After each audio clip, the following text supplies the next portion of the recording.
Welcome back to the Ancestral Findings podcast. The story of German immigration to America is one of the great migrations in modern history. Over 5 million people left the German-speaking lands between the early 1700s and the early 1900s, crossing oceans in search of freedom, work, and land. Many of their descendants live across the United States today, sometimes aware of those roots, sometimes not. If you have ever wondered whether your own family might trace back to Germany, the clues are often closer than you think.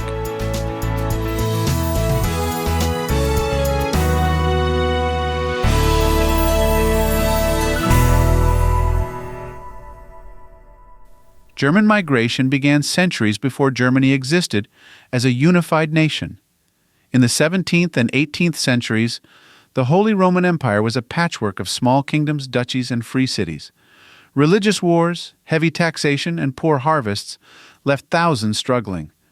Families from the Palatinate, Baden, Württemberg, and Hesse began to look westward toward the promise of Pennsylvania and the lands beyond. Those early settlers were not adventurers, they were survivors.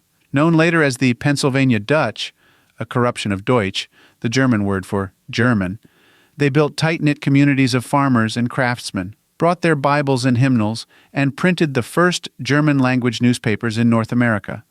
Their descendants still farm in Pennsylvania and the Shenandoah Valley today. By the 19th century, a new kind of movement began. The failed revolutions of 1848 sent scholars, teachers, and artisans fleeing political repression. They joined waves of farmers leaving overcrowded villages bound for the Midwest, where land was cheap and opportunity vast. Entire towns of German speakers appeared across Ohio, Wisconsin, Missouri, and Texas. Cincinnati became so thoroughly German that one newspaper declared it a city transplanted from the Rhine. Many Americans with German heritage don't realize it because their ancestors quickly blended into American society. But the clues remain, both in family traditions and in the records they left behind. Surnames are the first key. Mueller became Miller, Schmidt became Smith, and Schneider often turned into Taylor. Given names followed the same pattern. Wilhelm became William, Heinrich became Henry. If your family used both English and older European forms of names, you may be looking at a German branch. Church affiliation offers another window. Lutheran, Catholic, and Reformed congregations were the backbone of German immigrant life. Many churches kept their records in German well into the 20th century, and those registers often contain priceless information, sometimes even the name of the family's original village in Europe.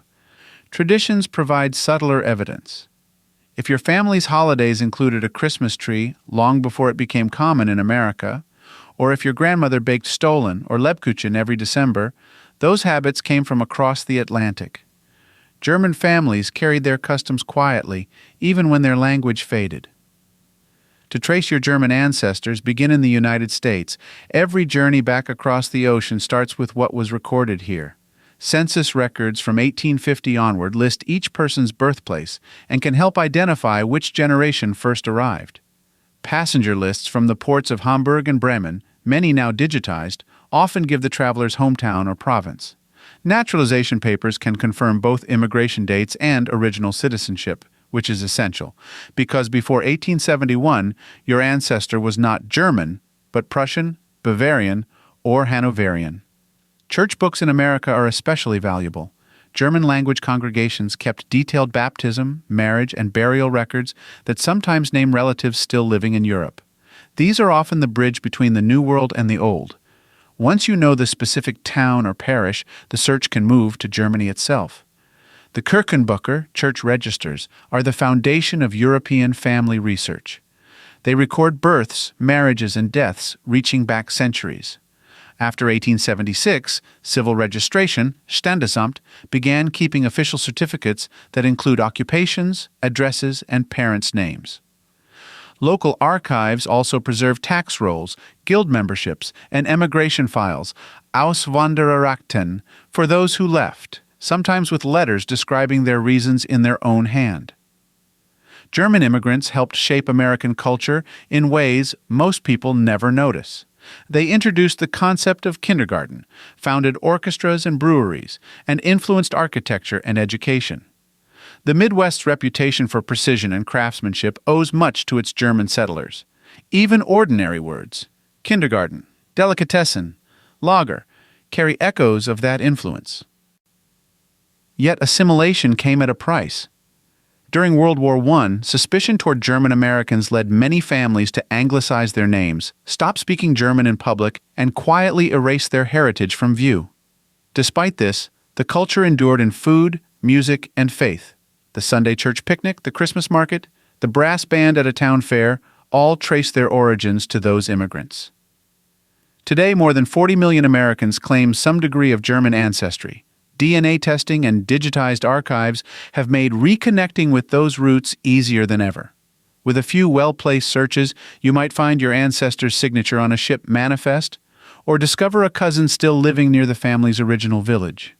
But beyond records and documents lies something deeper, a story of persistence and adaptation.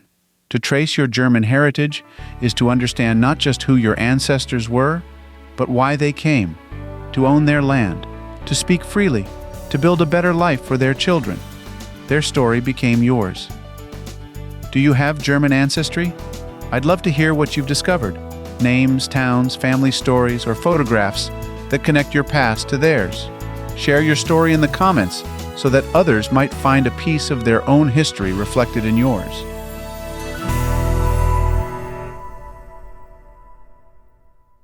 If you've got a hard-to-find ancestor you're stuck on, I'd love to hear about it. Just head over to ancestralfindings.com and click on Contact to send me a message. While you're there, take advantage of our free weekly genealogy lookups. Explore thousands of articles and enjoy hundreds of podcast episodes. We've been helping family history researchers since 1995. And if you're looking for even more, check out our Genealogy Gold Q&A series over on Patreon. Thanks for listening, and as always, happy searching.